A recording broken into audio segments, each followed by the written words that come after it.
আসসালামু আলাইকুম। আমাদের মশাখালী ফেসবুক পেজ এবং ইউটিউব চ্যানেল থেকে সবাইকে স্বাগতম জানাচ্ছি। আজকে আমরা চলে এসেছি গফরগাঁওয়ের অন্যতম আরও একটি সুন্দর এলাকাতে। তো আমরা গফরগাঁও উপজেলা স্বাস্থ্য কমপ্লেক্স থেকে আমরা গফরগাঁও বিশ্ব রুটের দিকে যাব। তো বিশ্ব রুটের এখানে অনেক বেশি সুন্দর এবং মনোরম একটা পরিবেশ। ব্রিজ থেকে আসলে এই ব্রহ্মপুত্র নদীর যে চমৎকার দৃশ্য সেটা অবলোকন করব। তো আপনারা দেখতেই পাচ্ছেন যে কত ব্যস্ততম, আসলে শুক্রবার দিনেও এই রাস্তাটুকু অনেক বেশি ব্যস্ত থাকে, কারণ স্থানীয় যে বাসিন্দারা আছে তারা কিন্তু শুক্রবার দিনে এই ব্রিজের পাড়ে অনেক বেশি ভিড় করে। আর দূর দূরান্তে বা দেওয়ানগঞ্জ অভিমুখী যে লোকজন আছে তারা কিন্তু অন্যান্য দিনগুলোতে একটু বেশি যাতায়াত করে।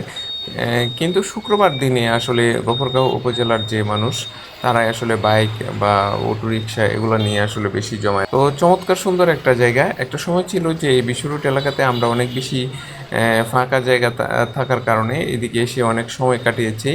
এই রাস্তাঘাট সব কিছু অনেক বেশি ফাঁকা ছিল।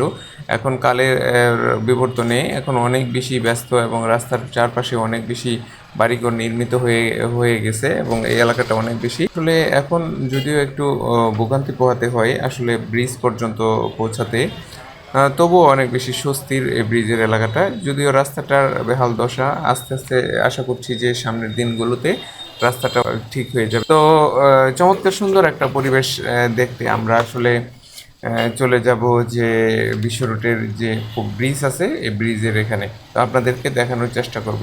এত বেশি ব্যস্ততম রাস্তা এখন শুক্রবার সব দিনগুলোতে অনেক বেশি মানুষের। তো সবাই দেখতেই পাচ্ছেন যে আমরা এই মুহূর্তে আছি বিশ্ব রুটে। প্রায় আমরা চলে এসেছি।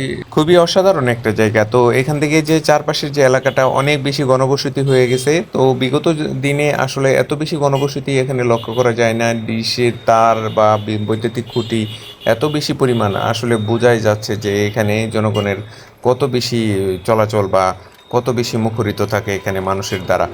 তো অনেক বেশি মানুষ আসলে চলাচল করে এই রাস্তাটা দিয়ে। এটা এখন গফরগাঁওয়ের অনেক বেশি ব্যস্ততম একটা রাস্তা। নদীর ওই পারে যে গফরগাঁওয়ের এলাকাগুলো আছে সেই এলাকার মানুষ সহ দেওয়ানগঞ্জের যে দেওয়ানগঞ্জ সহ আশপাশের যে মানুষগুলো আছে সবাই আসলে এখন এই রাস্তাটা ব্যবহার করে ব্রিজ হওয়ার সুবিধার্থে।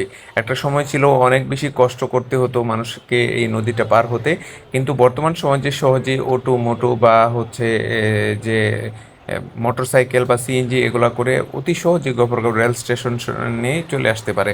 এবং গফরগাঁও রেল স্টেশন থেকে আসলে দূর গন্তব্যে যে কোনো জায়গায়, ঢাকা ময়মনসিংহ যে কোনো জায়গায় আসলে সহজে নির্বিঘ্নে চলাচল করতে পারে। তো এই যাতায়াত সুবিধা হয়ে গেছে শুধুমাত্র এই ব্রিজটার কারণে। ব্রিজের যে চমৎকার সুন্দর একটা পরিবেশ সেটা আসলে আপনাকে সত্যি মুগ্ধ করবে। তো আশা করছি আপনারা সবাই এই ব্রিজের এলাকাতে আসবেন এবং ব্রিজের সৌন্দর্যগুলো উপভোগ করবেন।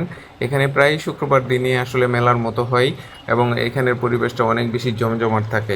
তো আশা করছি এই স্নিগ্ধ শীতল পরিবেশ আপনাকে অনেক বেশি মোহিত করবে। আমরা অনেক বেশি উপভোগ করেছি এই এলাকার পরিবেশটা। এখান থেকে যদিও যান চলাচলের পরিমাণটা অনেক বেশি, একটা সময় ছিল এত বেশি যান চলাচল করতো না, কিন্তু বর্তমান সময়ে অনেক বেশি যান চলাচল করার কারণে হয়তো একটু আপনার কাছে অস্বস্তির মনে হলেও কিন্তু প্রাকৃতিক পরিবেশ আপনাকে সত্যিই মুগ্ধ করবে। তো চমৎকার সুন্দর একটা পরিবেশ ছিল, আমরা আসলে অনেক বেশি আপ্লুত। তো সবাইকে অসংখ্য ধন্যবাদ আমাদের সাথে এতক্ষণ থাকার জন্য। আশা করছি সামনের দিনগুলোতে আমাদের সাথেই থাকবেন। আমাদের ফেসবুক পেজ আমাদের মশাখালী এবং ইউটিউব চ্যানেল আমাদের মশাখালী বাংলায় লিখে সার্চ করলে আসলে আশা করছি পেয়ে যাবেন আমাদের সব ধরনের ভিডিও এবং আপডেট। তো আশা করছি আপনারা আমাদের পেজের সাথেই থাকবেন। ধন্যবাদ সবাইকে, সুস্থ থাকবেন। আজকের মতো বিদায়। আসসালামু আলাইকুম ওয়া রাহমাতুল্লাহি ওয়া বারাকাতুহু।